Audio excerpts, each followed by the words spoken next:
Halo, kembali lagi dengan saya Iwan Aldiansyah dari Depok. Kemarin kita sudah belajar tentang label, tentang register, kemudian tentang bilangan. Ada 4 macam bilangan. Dari 4 bilangan tersebut kita belajar konversinya juga kemarin. Maka hari ini kita membahas bagaimana persiapan pembuatan source code dalam assembly. Ada beberapa pengetahuan dulu ya. Pertama, mengenal jenis prosesornya dulu dan jenis sistem operasi yang akan kita pakai buat membuat programnya. Kenapa kita wajib mengenal prosesor dan OS-nya? Karena instruksi dan sintaksnya itu masing-masing beda-beda. Misalnya gini, kita tuh tidak bisa melakukan push AX di prosesor 64 bit ya, tapi kita bisa melakukan push AX. Push EAX itu kita tidak bisa melakukan. Push EAX di prosesor 64 bit jelas kita bisa melakukan push RAX jelas. Cuma kalau untuk yang push AX, push EAX itu tidak bisa. Yang bisa ya push RAX, push AX, tapi bisa juga. Atau di prosesor AX 386 kita bisa lakukan itu, tapi di ARM 32 bit dan juga di 64 bit AX itu tidak ada lagi. Begitu juga DEC AX.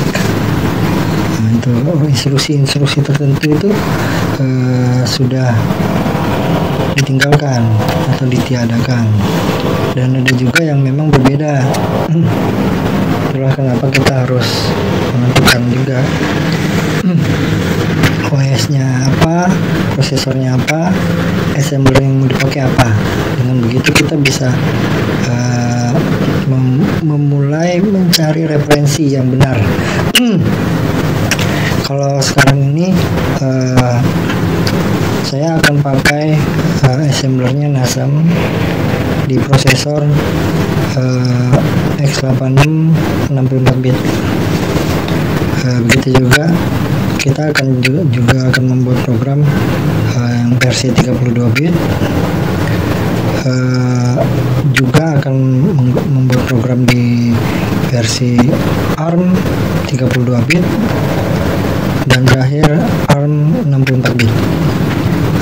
Kenapa saya tidak akan membuat program dalam 16 bit? Karena prosesor 16 bit itu spesial, dalam artian gini, interrupt 21 di prosesor 32 bit dan 64 bit, atau di ARM 32 bit dan ARM 64 bit, itu instruksi interrupt 21 atau interrupt yang lain yang underdose lah ya, itu tidak bisa dilakukan.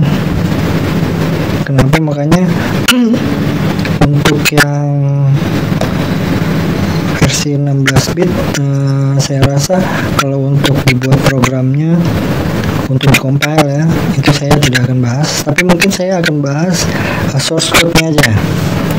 Kenapa saya nggak akan bahas cara compile-nya? Karena tidak bisa dijalankan juga di prosesor 32 bit dan 64.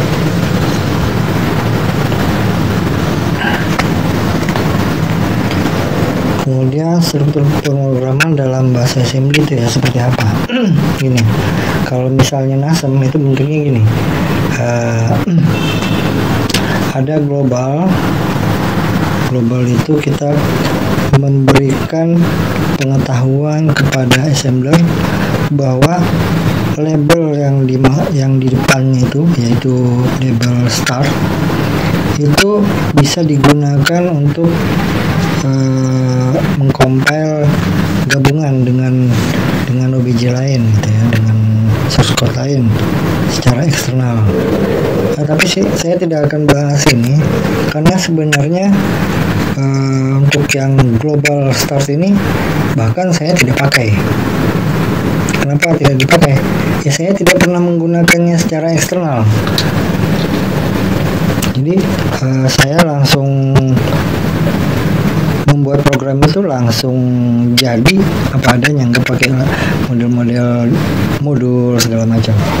Makanya global itu saya sudah tidak pakai.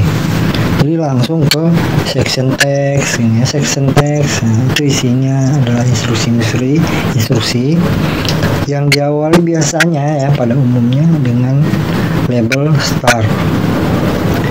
Kemudian section data. Nah, itu di mana tuh tempat data-data itu disimpan atau dipersiapkan gitu ya. Kemudian ada akhir dari suatu program.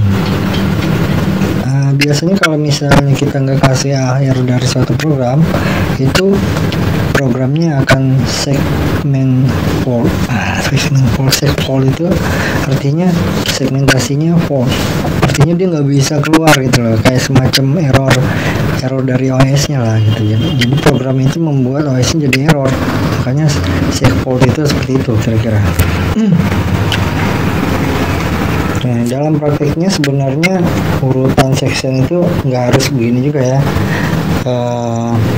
Kita bisa section data tuh udah di atas, kemudian section text itu ada di bawah, instruksinya udah di bawah, bisa.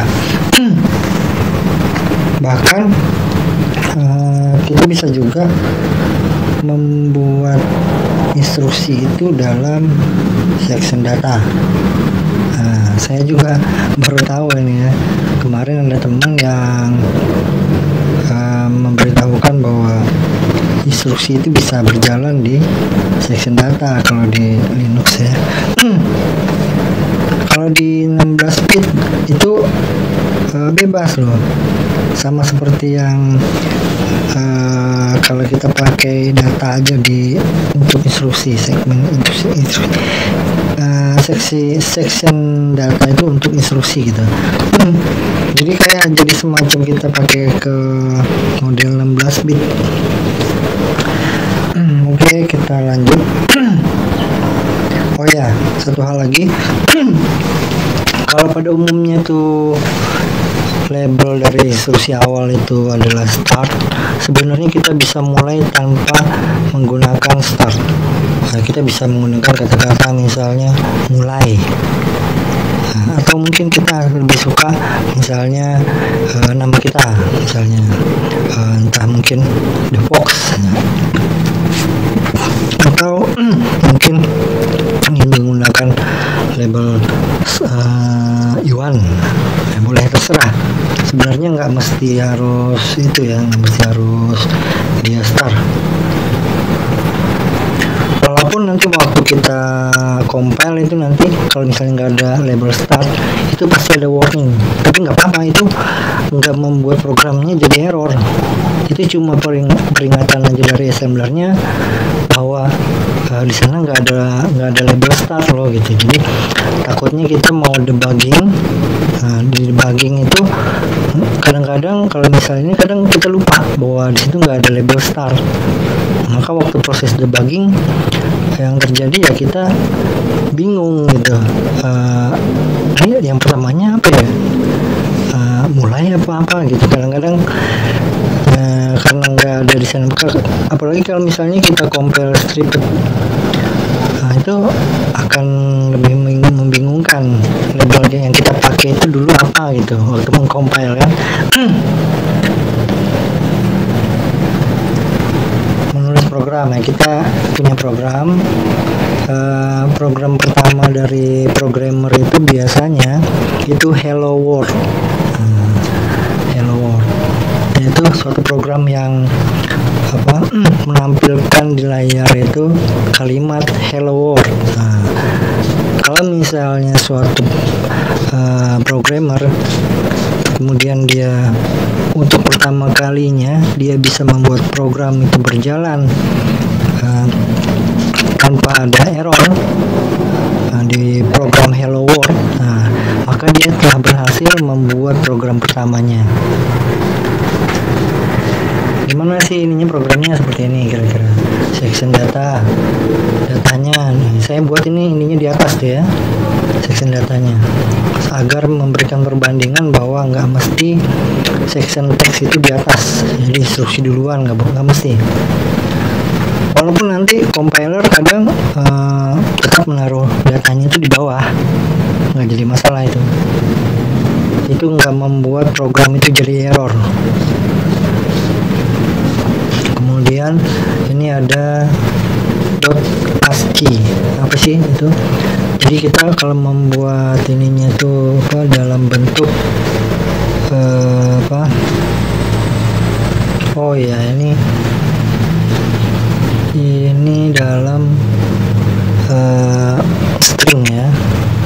Sebenarnya ini DB, ini harusnya DB kalau misalnya mau lebih ini.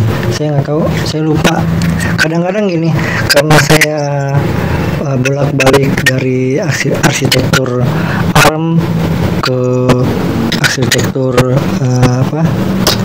x86 64, kadang saya pindah lagi ke arsitektur x86 32, membuat program dalam banyak arsitektur, maka kadang-kadang saya juga direpotkan karena perbedaan ini tadi ya, ada perbedaan antar arsitektur itu, ada perbedaan. Jadi kadang-kadang pada waktu kita membuat program lah itu terlihat ininya apa yang berbeda gitu. Misalnya kalau ini .ascii ini kalau nggak salah di ARM, kalau nggak salah ya, yang di x4 itu DB pakainya. Jadi nggak apa-apa, nanti kita coba sendiri di compile. Begitu kalau misalnya di compile nanti ada error, maka kita lihat di line keberapa itu, di baris keberapa. Misalnya di baris ketiga, maka section data itu baris pertama, datanya itu baris kedua, ASCII suka-suka gue itu baris ketiga, maka disitulah mungkin error waktu mengcompile ya. Kemudian di bawahnya itu ada DB10 itu 10 itu dalam ASCII itu enter.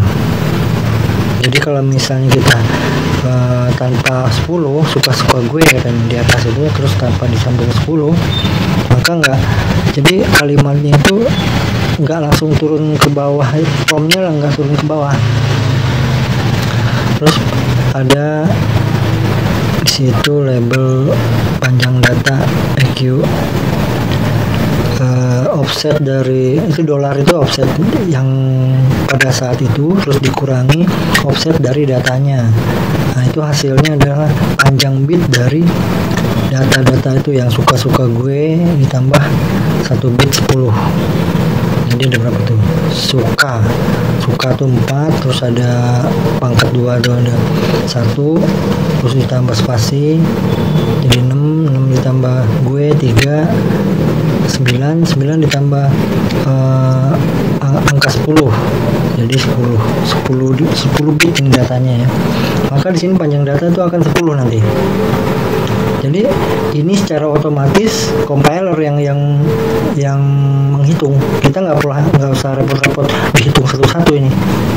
Suka-suka gue ini berapa, terus ditambah ini berapa, nggak mesti. Ini cara saya untuk membuat supaya tanpa menghitung-hitung lagi data-data itu. Kalau yang repot itu kalau misalnya panjang nih stringnya, misalnya ada 300, masa kita hitung satu-satu. Nah ini cara yang begini, ini yang dianjurkan, seharusnya seperti ini. Nah, kalau begitu banyak programmer yang meninggalkan cara ini, entah kenapa, padahal yang terbaik itu yang begini. Terus kita mulai dengan ini yang pertama, section text. Instruksi pertamanya move RAX1, berarti register AX itu dimasukkan nilai 1, maka RAX jadi 1. Move RDI 1, maka RDI jadi 1. Move RSI datanya, maka RSI itu berisi datanya. Datanya itu apa? Offset dari ini, datanya ini di sini. Kemudian RDX itu panjang data, jadi RDX nya itu nanti dapatnya 10 karena tadi kita udah hitung manual ya. Terus syscall ini sama seperti interrupt, sebenarnya sama interrupt. Jadi yang namanya syscall itu kernel, kita masuk ke kernel. Nah kemudian exit saya kasih label exit X8664 karena exit untuk yang arsitektur lain itu berbeda lagi itu nanti. Nah, move RAX 60, nah itu menyatakan bahwa nanti yang dipakai itu syscall yang ke-60 itu. Terus kita SOR RDI itu membuat RDI-nya itu menjadi 0. SOR itu exclusive OR. Nah, ini nanti kita bahas ya tentang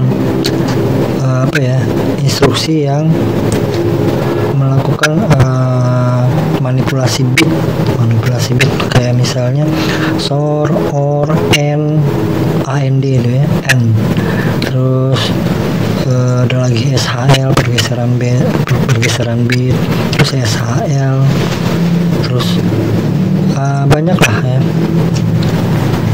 Terus kita masuk ke perbedaan cara keluar program exit pada setiap arsitektur. Itu seperti yang saya bilang tadi bahwa exit di setiap arsitektur itu berbeda-beda. Jadi saya akan berikan per arsitektur ya. Ini ada, ini salah ini ya, saya salah ketik, ini bukan MIF tapi move RAX 60, SOR RDI syscall. Jadi manggil syscall di service yang ke-60 itu. Terus ada arsitektur X86 32 bit. Register AX itu diberikan jadi 1, EAX nya, terus EBX nya diberikan jadi 0. Sebenarnya ini bisa diganti dengan SOR EBX RBX itu bisa diganti dengan move EBX 0 sama. Terus interrupt 80. Nah interrupt 80 ini sama juga dengan syscall sebenarnya fungsinya, itu hampir sama, cuma beda subroutingnya itu beda, nanti kode-kodenya itu beda di arsitektur 32 sama 64 itu beda. Terus kemudian ada arsitektur 16 bit ya, X86 16 bit itu move AX4 CH hexa, terus interrupt 21, atau cukup interrupt 20 doang, itu cukup satu baris itu aja kalau dia pendek ya ininya segmennya. Terus pada ARM 32 bit itu yang dipakai itu move R71. Nah terus ini ada prefix nih, prefix dari value itu bisa dia berupa dolar, bisa berupa pagar. Nah, kalau misalnya nih kalau di ARM itu ya pasti diharuskan ada prefix, nilai itu harus ada prefixnya. Prefix itu artinya menandakan suatu awalan untuk menentukan bahwa itu adalah suatu nilai. Nah, jadi yang 32 sudah, yang sekarang yang ARM 64. ARM 64 bit ini move X8 93. Nah ya, dolar 93. SPC pagar 0. Jadi di sini kan ya setiap servisnya itu kalau di setiap arsitektur pakainya beda-beda. Kalau yang di X8664 itu yang dipakai itu servisnya itu dengan memanggil syscall di RAX nya yang keberapa, terus yang ini pakainya bukan RAX lagi yang 32 bit, itu pakainya udah EAX. Terus kalau yang 16 bit itu pakainya AX. Kalau yang di ARM 32 bit itu pakainya R7, itu register juga tuh R7 ya. Terus pada ARM 64 pakainya X8. Nah itu X8 itu register juga kan, register di ARM 64. Kita masuk, oh ya ini tadi yang terakhir ya, berarti ini saya ada bonusnya tentang menghitung. Kemarin saya janji kita akan menghitung fisik memori di 16 bit ya. Segmennya itu misalnya kita ada segmen FC00H, kita kasih angka 0 di depannya itu karena F itu huruf ya, jadi kita harus kasih angka biar dia assembler itu